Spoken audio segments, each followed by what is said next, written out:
ओम शांति।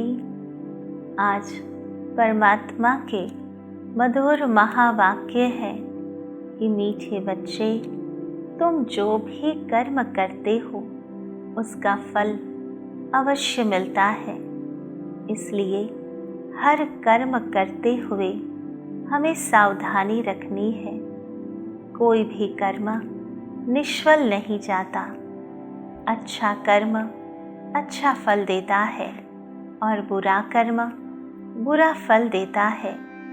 जब फल खाने की बारी आती है तब हम उस समय दुखी होते हैं, पश्चाताप करते हैं।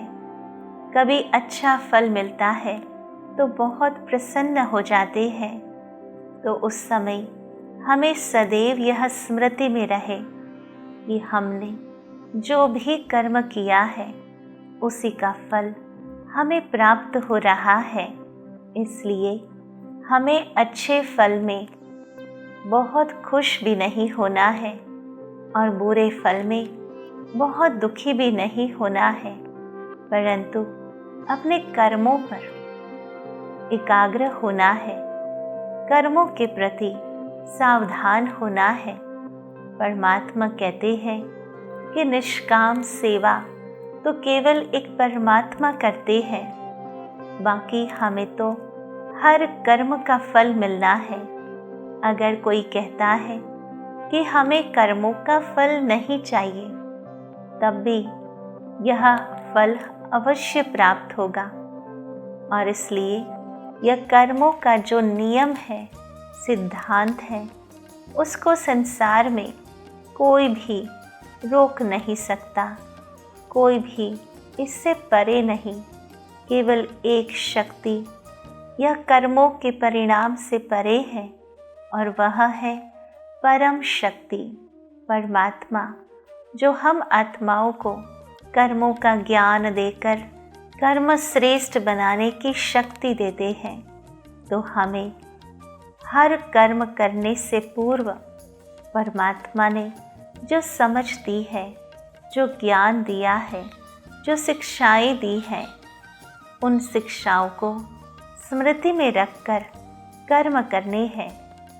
दूसरी पॉइंट में परमात्मा ने प्रश्न पूछा कि यह क्लास बड़ा वंडरफुल है, कैसे? यहाँ मुख्य मेहनत कौन सी करनी होती है? यह परमात्मा का क्लास है, ये परमात्मा पढ़ाई है। तो इसमें क्या विशेषता है, वह परमात्मा समझाते हैं कि यही एक क्लास है जिसमें छोटे बच्चे भी बैठे हैं तो बूढ़े भी बैठे हैं। यह क्लास ऐसा वंडरफुल है जो इसमें अहल्याएं, कुब्जाएं, साधु भी आकर एक दिन यहाँ बैठेंगे। यहाँ है ही मुख्य याद की मेहनत। याद से ही आत्मा और शरीर की नेचर क्योर होती है, परंतु याद के लिए भी ज्ञान चाहिए। तो कितना वंडरफुल क्लास है जिसमें दादा भी बैठा हो, पिता भी बैठा हो और बच्चा भी बैठा हो। अर्थात यह परमात्मा ज्ञान किसी भी आयु के इंसान को मिल सकता है, क्योंकि यह ज्ञान शरीर के लिए नहीं है, आत्मा के लिए है। और आत्मा छोटी बड़ी नहीं होती, शरीर छोटा बड़ा होता है। तो यह परमात्मा ज्ञान का हकदार हर कोई आत्मा है। केवल यहाँ एक ही मेहनत करनी है और वह है स्वयं को आत्मा समझकर परमात्मा को याद करना, जिससे आत्मा पावन हो जाती है। और यह मेहनत हर एक को करनी है। जब हम परमात्मा को याद करते हैं तो हमारी नेचर अर्थात हमारे स्वभाव संस्कार परिवर्तित हो जाते हैं। और जब स्वभाव संस्कार परिवर्तित हो जाते हैं तो शरीर भी तो परिवर्तित हो जाता है, क्योंकि आज जो भी रोग हो रहे हैं वह हमारे ही किसी न किसी स्वभाव संस्कार के कारण आज अनेकों प्रकार की बीमारी आ रही है। जब हमारा स्वभाव संस्कार ही चेंज हो जाएगा तो हमारा शरीर भी स्वस्थ, निरोगी और सुंदर बन जाएगा। तो परमात्मा कहते हैं यह पढ़ाई भी है तो नेचर क्योर सेंटर भी है। तीसरी पॉइंट में परमात्मा ने समझाया कि यह विनाश भी शुभ कार्य के लिए है, इसलिए डरना नहीं है। चाहे वो प्रत्यक्ष रूप में बहुत भयानक दिखाई देता है, परंतु उसके पीछे का जो उद्देश्य है वह कल्याणकारी है। इस संसार की सफाई होना अनिवार्य है, तभी तो इस धरा पर स्वर्ग बनेगा। हम घर में भी कूड़ा कचरा नहीं रखते हैं, उसकी सफाई कर हम अपने घर को कितना स्वच्छ और सुंदर रखते हैं। उसी प्रकार यह संसार जब स्वर्ग बनेगा तो यह नेगेटिविटीज़, यह अवगुण, यह कचरा, ये तमो प्रधानता, ये सब का नष्ट होना आवश्यक है। इसलिए हमें उसके पीछे के कल्याण के भाव को देखेंगे तो कभी डर नहीं लगेगा। कल्याणकारी पिता सदा कल्याण का ही कार्य कराते हैं। इस स्मृति से सदा खुशी में रहना है, सदा एक ही फुरना रखना है, अर्थात एक ही चिंता रखनी है कि सतो प्रधान सच्चा सोना बन ऊंच पद पाना है। कैसे आत्मा को सतो प्रधान बनाए और उसे श्रेष्ठ पद की प्राप्ति हो, उसके लिए सदैव चिंतनशील बनना होगा। जो रूहानी भोजन मिलता है उसे उगारना है। आपने देखा होगा कि गाय एक बार सब खा लेती है, फिर बैठे बैठे वो भोजन को उगारती रहती है। तो हमें भी परमात्मा भोजन जो मिलता है उसे एक बार सुनकर सारे दिन में उसको उगारना है, अर्थात उसको चिंतन में लाना है कि आज परमात्मा ने क्या कहा, क्यों कहा और मुझे आत्मा को किस प्रकार उसको धारण करना है। तो यह है परमात्मा भोजन, रूहानी भोजन का उगारना। चौथी पॉइंट में परमात्मा ने वरदान दिया। परमात्मा ने कहा कि सत्संग द्वारा रूहानी रंग लगाने वाले सदा हर्षित और डबल लाइट भव। तो परमात्मा ने समझाया कि जो बच्चे परमात्मा को दिल का सच्चा साथी बना लेते हैं उन्हें संग का रूहानी रंग सदा लगा रहता है, क्योंकि संग का रंग अवश्य लगता है। अगर हम भगवान के संग में रहेंगे तो उन्हीं का रंग हम पर चढ़ेगा। बुद्धि द्वारा सत बाप, सत शिक्षक और सतगुरु का संग करना, यही सत्संग है। जो इस सत्संग में रहते हैं वो सदा हर्षित और डबल लाइट रहते हैं। जिसका संग ही सर्वशक्तिवान का हो उसे कोई भी समस्या परेशान नहीं कर सकती। वह सदा ही लाइट स्थिति में रहते हैं, हर्षित रहते हैं। उन्हें किसी भी प्रकार का बोझ अनुभव नहीं होता। वे ऐसा अनुभव करते जैसे भरपूर है। खुशियों की खान मेरे साथ है। जो भी परमात्मा का है वह सब अपना हो गया तो सर्व खजानों से माला माल हो जाते हैं। तो हमें सारे दिन में यही अटेंशन रखना है कि परमात्मा को हम अपना साथी बनाए, सदैव संग में रहे, तो परमात्मा का रंग स्वतः ही हम आत्माओं पर चढ़ जाएगा। 5वीं पॉइंट में परमात्मा ने समझाया कि अपने मीठे बोल और उमंग उत्साह के सहयोग से दिल शिकस्त को शक्तिवान बनाओ। हमारे बोल में इतनी शक्ति है जो किसी दिल शिकस्त आत्मा को भी उमंग उत्साही बना सकती है, किसी दिल शिकस्त आत्मा को बल प्रदान कर सकती है। अगर हमारे मीठे बोल से, उमंग उत्साह के बोल से, सहयोग से अगर किसी आत्मा का जीवन परिवर्तित होता है, कोई शक्तिशाली अनुभव करता है, तो क्यों न हम ये पुरुषार्थ करें या अटेंशन रखें, हमारे बोल कभी भी किसी को निराश नहीं करे, किसी को कमज़ोर नहीं बनाए, परंतु सदैव उमंग उत्साह में रखे, शक्तिशाली अनुभव कराए।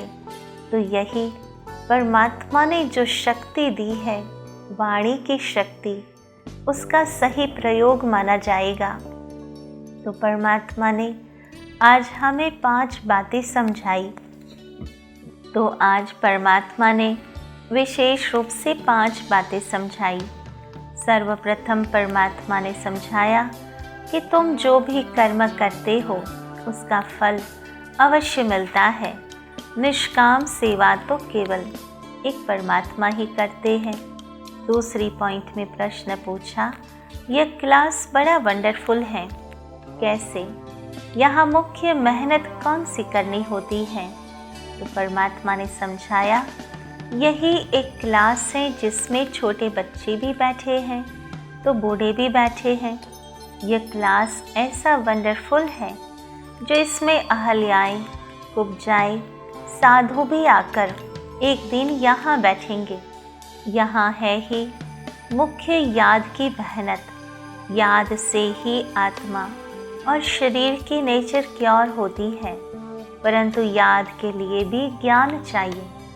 तीसरी पॉइंट में परमात्मा ने समझाया, यह विनाश भी शुभ कार्य के लिए है, इसलिए डरना नहीं है। कल्याणकारी पिता सदा कल्याण का ही कार्य कराते हैं। स्मृति से सदा खुशी में रहना है, सदा एक ही फुर्ना रखना है कि सतो प्रधान सच्चा सोना बन ऊंच पद पाना है। जो रूहानी भोजन मिलता है उसे उगारना है। चौथी पॉइंट में वरदान दिया, सत्संग द्वारा रूहानी रंग लगाने वाले सदा हर्षित और डबल लाइट भव। पांचवी पॉइंट में समझाया कि अपने मीठे बोल और उमंग उत्साह के सहयोग से दिल शिकस्त को शक्तिवान बनाओ। तो आओ चलते हैं अनुभूति की ओर।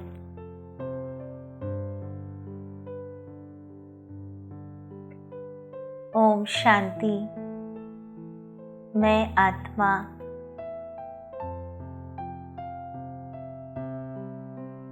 मस्तिष्क के मध्य में विराजमान दिव्य सितारा हूँ। मैं आत्मा इस धरा पर जो भी कर्म करती हूँ, वह हर कर्म का फल मुझे अवश्य मिलना है।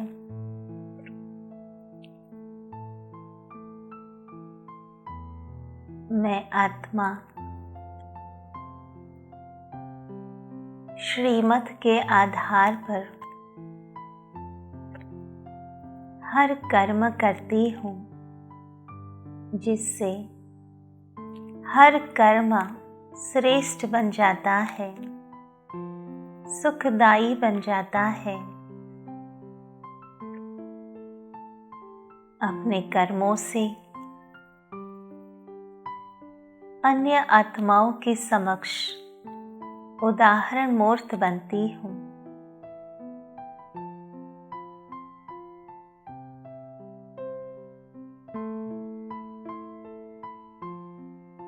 मैं आत्मा हर कर्म में परमात्मा को साथी बनाए, उनके संग में रहकर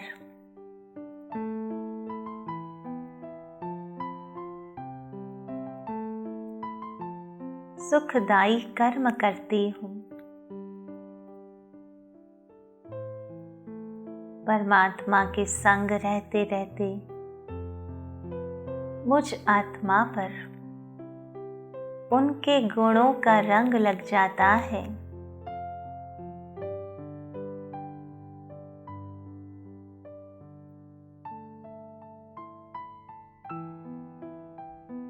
परमात्मा साथ, परमात्मा संग इस संसार का सर्वश्रेष्ठ संग है। यही सच्चा सच्चा सत्संग है, जिससे आत्मा पावन बन जाती है।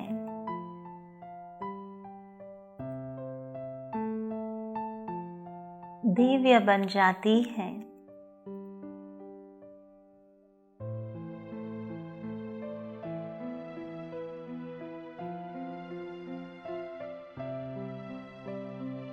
संपर्क में आने वाली हर आत्मा शांति का अनुभव करती है, उमंग उत्साह का अनुभव करती है।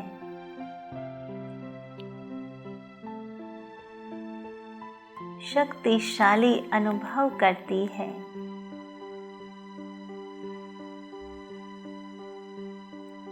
ओम शांति शांति शांति।